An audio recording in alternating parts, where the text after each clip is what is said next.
વિસનગરમાં ગેરકાયદેસર બાંધકામ વિરુદ્ધ લડત આપતા યુવક વચ્ચે બોલાચાલીનો આક્ષેપ ચીફ ઓફિસર ઉપર કરવામાં આવ્યો છે। ઉર્વી શાહ નામનો યુવક આરટીઆઈ નિયમ મુજબ વિસનગર પાલિકા ખાતે માહિતી મેળવવા ગયો હતો, જ્યાં અગમ્ય કારણોસર બોલાચાલી થતા યુવકે વિડીયો રેકોર્ડિંગ શરૂ કર્યું હતું, જેને લઈને ત્યારબાદ આ મામલો ચીફ ઓફિસર સુધી પહોંચ્યો હતો। ત્યાં વિડીયો રેકોર્ડિંગ કરતા ઈસમને રેકોર્ડિંગ નહીં કરવા પણ જણાવાયું હતું અને મોબાઈલમાંથી વિડીયો ડિલીટ પણ કરી દેવામાં આવ્યા હતા, જેવા આક્ષેપ ઉર્વી શાહે લગાવ્યા હતા। તો તેમજ વિસનગર પોલીસ સ્ટેશને પણ અરજી આપવામાં આવી હતી।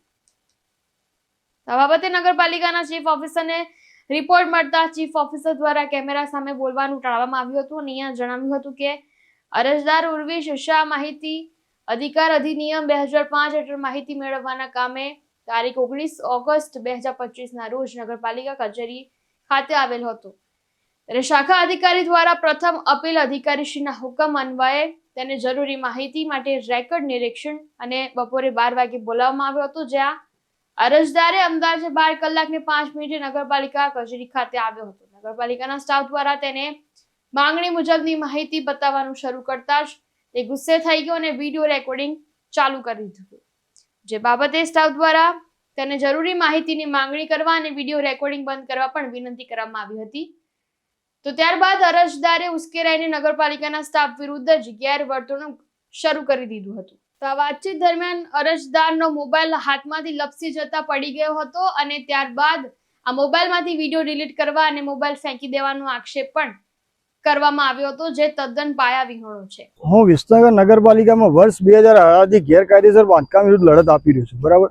તે બાબતે મેં એક ગેરકાયદેસર આકારણી વિસનગર નગરપાલિકા કારોબારી કમિટી ચીફ ઓફિસર અને જે તેની મિલીભગતથી આ ગેરકાયદેસર આકારણી કરવામાં આવી છે। તે બાબતે મેં આરટીઆઈ કરેલી, તો આરટીઆઈનો જવાબ મને અપૂરતો આપેલો, એટલે મેં કમિશનરમાં અપીલ કરેલી। કમિશનરમાં અપીલ બાદ કમિશનર સાહેબે રેકર્ડ નિરીક્ષણનો ઓર્ડર કર્યો। હું રેકર્ડ નિરીક્ષણ કરવા માટે ગઈકાલ બપોરે 12 કલાકે આવેલો। 12 કલાકે આવ્યા બાદ નીચે કર્મચારીને મળતા કર્મચારીના સ્ટાફ મને ઉપર સીઓની ઓફિસ લઈ ગયા। પહેલાં સુધીર કંસારાભાઈ લઈ ગયા, પછી સીઓની ઓફિસમાં સુધીર કંસારા લઈ ગયા।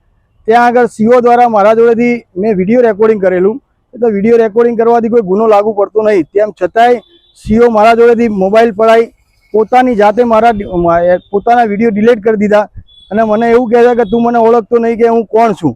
એ દાદાગીરીભર્યું વર્તન વિસનગર સીઓ દ્વારા કરવામાં આવ્યું અને માહિતી પૂરી હજી આજ દિન સુધી પાડવામાં આવી નહીં। અને જે હકીકત છે કે મેં કીધું જે કાયદાના આધારે તમે આકારણી કરી એ કાયદાની વિગતવાર માહિતી મને આપો, તો સીઓ કહે છે કે આ ભાઈને ફટાફટ રવાના કરો કે। એટલે શું આ અધિકારીઓની આવી દાદાગીરી આ સરકારમાં ચાલુ જ રહેશે? આ બાબતે આગળ શું કાર્યવાહી કરવામાં આવશે? હું આગળ હવે કાર્યવાહી હું કમિશનર સાહેબને રજૂઆત કરીશ કે વિસનગર સીઓ આ રીતે અરજદાર જોડે ગેરવર્તણૂક અને ગેરવ્યાજબી વ્યવહાર કરી રહ્યા છે। અગાઉ પણ મારા જોડે આવું થયેલું છે, બરાબર। અને વારંવાર નગરપાલિકા એક બાજુ કહે છે કોર્ટ મેટર ચાલે છે, તમે કાર્યવાહી ના કરી, તો એક બાજુ આ આકારણી કઈ રીતે થાય? કોર્ટ મેટર ચાલતી હોય, હાઈકોર્ટનો ઓર્ડર છે 33/32/2019, તેમ છતાં કોઈ કાર્યવાહી નહીં કરતા। નીચે કોર્ટમાં દાવા ચાલે છે, તેમ છતાં કોઈ એક્શન નહીં લેતા। અને આકારણી તો કઈ રીતે થાય? અને એ આકારણી પુરાવા વગર થઈ શકતી નથી, તો એનું ક્ષેત્રફળ કઈ રીતે નક્કી કરવું? ક્ષેત્રફળ નક્કી કર્યા વગર આકારણી થાય નહીં, જે પાર્ટીનો પ્લાન મંજૂર નહીં, રજા ચિઠ્ઠી નહીં, બીયુ નહીં, આકારણી નહીં, બરાબર। આ પહેલાં વર્ષ 2018માં આકારણી રદ કરેલી અગાઉના સીઓએ, બરાબર। તો ફરીથી આકારણી કઈ રીતે થાય? ચીફ ઓફિસર દ્વારા આપની જોડે શું ગેરવર્તણૂક કરવામાં આવે? મારા જોડેથી મોબાઈલ છીનવી લીધો એમના કેબિનમાં, અને મોબાઈલ છીનવીને પોતાની જાતે મેં કીધું સાહેબ આપ વિડીયો જોઈ લો, તો પોતાની જાતે દાદાગીરી ભર્યું વર્તન કરી અને ડિલીટ કરી દીધા। મેં કીધું સાહેબ આપ વિડીયો ડિલીટ કરી દો, કશો વાંધો નહીં। પછી મને કહે કે તું મને ઓળખતું નહીં કે હું માથાભારે માણસ છું।